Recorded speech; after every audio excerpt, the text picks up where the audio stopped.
વાલા ભજીયાના શોખીન મિત્રો માટે આજે કંઈક અલગ લઈને આવ્યા છીએ। જી હા દોસ્તો, આજે રાજસ્થાન જોધપુરના ફેમસ મિર્ચી વડા, આપણા ગુજરાતી મિર્ચી વડા કરતાં કંઈક અલગ, કારણ કે એમાં સ્ટફિંગ ખાસ ઇમ્પોર્ટન્ટ છે।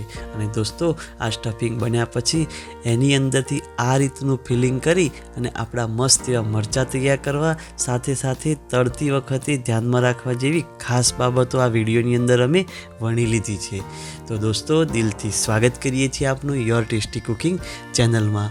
અને હા દોસ્તો, અમારો આ પ્રયત્ન જો આપને ગમે ને તો પ્લીઝ એને લાઈક કરજો, અને અમારી ચેનલ ઉપર નવા હો તો આ સબસ્ક્રાઈબ બટન જરા ટચ કરી લેજો, જેથી આવી અવનવી રેસીપી આપના સુધી પહોંચતી રહે। તો દોસ્તો, રાજસ્થાન જોધપુરના આ ફેમસ મિર્ચી વડા એકવાર ઘરે જરૂર ટ્રાય કરજો, મોજ પડશે ને, ગેરંટી છે। એકવાર તો દોસ્તો આ રેસીપી બનતા હે। તો ચાલો આપણે ફટાફટ શરૂઆત કરીએ આપણા આ મસ્ત મજાના મિર્ચી વડા બનાવવાની। અહીંયા જુઓ દોસ્તો, મસાલો ખાસ ઇમ્પોર્ટન્ટ, એટલા માટે અહીંયા 2 ટેબલ સ્પૂન જેટલી વરિયાળી, 1 ટેબલ સ્પૂન જેટલો આખા દાણા, અને એનાથી અડધું જીરું, અને એનાથી પણ અડધું મરી। બસ આ મસાલાને આપણે ખૂબ સારી રીતે શેકવાના છે દોસ્તો। ક્યાં સુધી શેકીશું? જ્યાં સુધી એની અંદરથી ફ્લેવર છૂટે નહીં। બસ આને ગેસ ઓફ કરી અને આપણે મસ્ત એવા ક્રશ કરી લેવાના છે। પણ કેવા ક્રશ કરી લેવાના છે? અધ કચરા, અને હાલને હાલ નહીં દોસ્તો, થોડી વાર પછી ઠંડા થાય એટલે। ચાલો ત્યાં સુધીમાં આપણું બેટર ખાસ ઇમ્પોર્ટન્ટ આવડે જ છે, પણ જરા એકવાર નજર કરી લઈએ દોસ્તો। અહીંયા એકદમ ઝીણું બેસન 2 કપ લીધું છે, સાથે સાથે એનો પ્યારો દોસ્ત અજમો તો હોય જ, કારણ કે આપણા પાચન શક્તિને ખૂબ અસર કરે, એટલા માટે અજમો એડ કરીશું, અને થોડુંક મીઠું। બસ આ કોરું ઇન્ગ્રેડિયન્ટ્સ મિક્સ કરવાનું છે, અને પછી એને જેમ જેમ જરૂરિયાત પડે ને દોસ્તો, એમ આપણે પાણી એડ કરતા જઈ આ બેટરને ઓગાળવાનું છે દોસ્તો। જો આ મિર્ચી વડા વિશે દોસ્તો એવું કહેવાય છે ને કે જોધપુરવાસીઓ એક દિવસમાં 1 લાખ જેટલા મિર્ચી વડા ખાઈ જાય છે, આટલી ફેમસ છે। તો દોસ્તો, આ પ્રયત્ન ગમે હોય તો લાઈક કરો, અને નવા હો તો આ સબસ્ક્રાઈબ બટન જરા ટચ કરી લો દોસ્તો। અહીંયા જો આપણે ભાવનગરી મરચાં લીધા છે। ત્યાં જોધપુરના રિજનમાં સ્પેશિયલ મરચાં આવે છે, લાંબા અને થોડાક મોટા, પણ એ મરચાં આપણા ત્યાં અવેલેબલ હોય નહીં, એટલા માટે આપણે આ ભાવનગરી મરચાં લીધા છે, અને એને આપણે કટ કરી અને અંદરથી બિયા કાઢી લેવાના છે। સ્ટ્રીટ સ્ટાઇલમાં બિયા કાઢવામાં નથી આવતા, પણ આપણે ઘરે બનાવીએ છીએ એટલે કાઢી લઈશું દોસ્તો।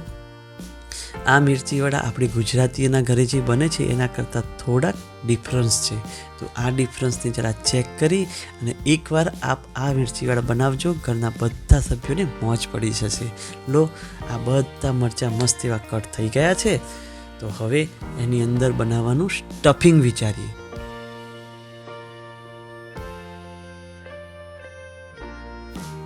દોસ્તો, અહીંયા થોડુંક તેલ લેવાનું છે, અને એની અંદર રઈથી આપણે વઘાર કરવાનો છે।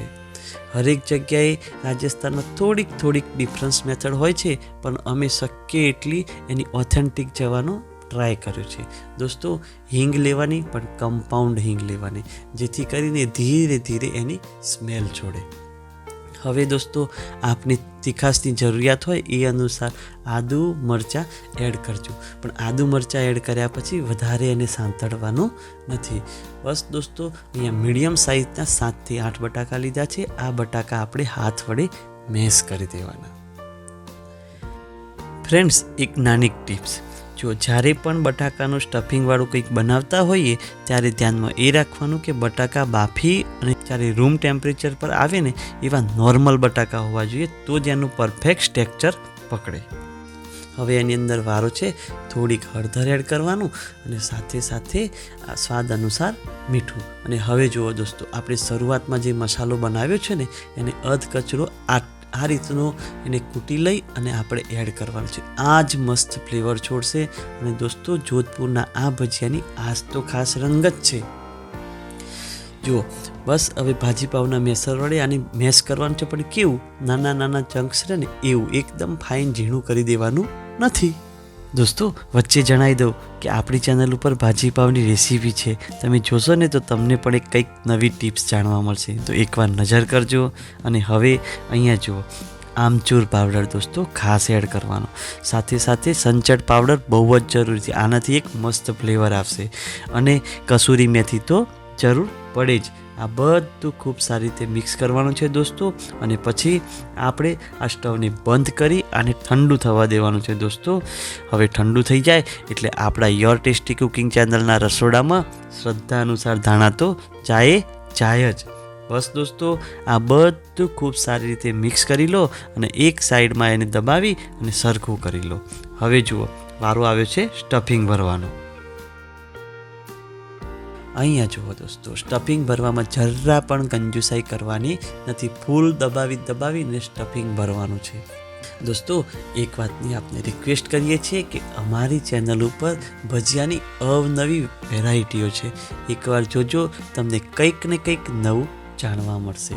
અહીંયા જો આપણે આ સરફેસ છે ને, એ સરફેસ ઉપર પણ આપણે આપણું આ સ્ટફિંગ લગાવવાનું છે. રીઝન કે વધારે આપણો ચણાનો લોટ ઉપર કોટ થાય અને મસ્ત એવી ક્રિસ્પીનેસ આવે. લો તૈયાર છે ને? તો દોસ્તો અમારી આ રેસીપીઓ એકવાર તમે ચેનલની અંદર જઈ અને જોજો, આપણે 100% સેટિસ્ફેક્શન આપશે, ગેરંટી છે. તો દોસ્તો આ ભજીયાની રેસીપીઓ જરૂર એકવાર ટ્રાય કરજો.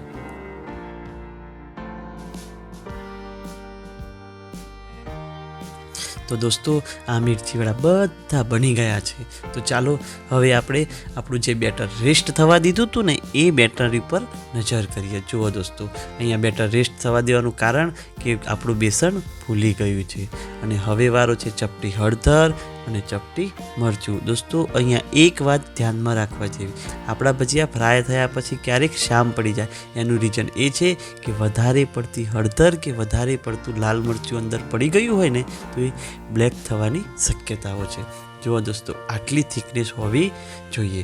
હવે આપણે આ બેટરની અંદર ગરમ થયેલું 1 ચમચી જેટલું તેલ અંદર એડ કરવાનું છે, જેથી કરી આપણા ભજીયાની ઉપરની લેયર મસ્ત એવી ક્રિસ્પીનેસ રહે. તો લો, આપણું આ બેટર બધું મિશ્રણ કરી લેવાનું છે અને હવે વારો છે એને ફ્રાય કરવાનો. અહીંયા થોડુંક ધ્યાન આપજો. જો દોસ્તો, બસ ધીરે રહી અને આને ડીપ કરવાનું છે. બેસન મસ્ત એવું ફૂલીને જાડું છે એટલે ક્યાંય પતલું પડવાની શક્યતાઓ રહેશે નહીં. આ જ ખાસ બાબત ધ્યાન રાખજો, બેસનની થિકનેસ. બસ આને હવે અહીંયા મીડિયમ ગેસમાં તેલ ગરમ હોવું જોઈએ, ના ઠંડુ વધારે કે ના ગરમ વધારે. બસ આ રીતે તમે જેટલા હેન્ડલ કરી શકો એટલા મિર્ચીવડા એકવારમાં ફ્રાય કરવા એડ કરજો. અને દોસ્તો આને પૂરેપૂરા ફ્રાય કરી દેવાના નથી, આપણે થોડુંક ઉપરનું લેયર કડક થાય એટલે એને કાઢી લેવાના છે.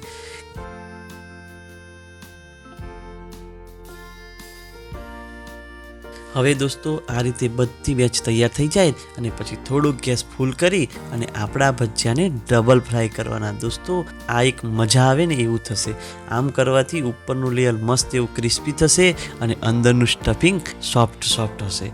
દોસ્તો આ જ ખાવાની મજા પડે. લો, આપણા મસ્ત એવા ઉપરથી ક્રિસ્પી અને અંદરથી સોફ્ટ મસ્ત સ્ટફિંગ મસાલેદાર આપણા મિર્ચીવાળા બનીને તૈયાર છે. જોતાં જ ખાવાનું મન થઈ જાય ને દોસ્તો, એટલા પાવરફુલ બન્યા છે. તો ચાલો એને સર્વ કરીએ. દરેક પ્રદેશની અંદર આ મિર્ચીવાળા અલગ અલગ રીતે સર્વ થાય છે. ઘણી જગ્યાએ આને બ્રેડ સાથે પણ ખાવામાં આવે છે, પરંતુ આપણા ગુજરાતીઓને તો ચટણી જોઈએ જ. અને હા દોસ્તો, આ ચટણીઓની રેસીપી આપણી ચેનલ ઉપર છે, એકવાર નજર કરજો. અને અમારો આ પ્રયત્ન આપને ગમ્યો હોય ને તો પ્લીઝ એને લાઈક કરો, અને અમારી ચેનલ ઉપર નવા હો તો આ સબસ્ક્રાઈબ બટન જરા ટચ કરી લો, જેથી આવી અવનવી રેસીપી આપના સુધી પહોંચતી રહે. તો આજના દિવસ માટે આટલું. અમને રજા આપો આવી જ નવીન રેસીપી માટે. ત્યાં સુધી જય હિન્દ, વંદે માતરમ. સબસ્ક્રાઈબ કરજો.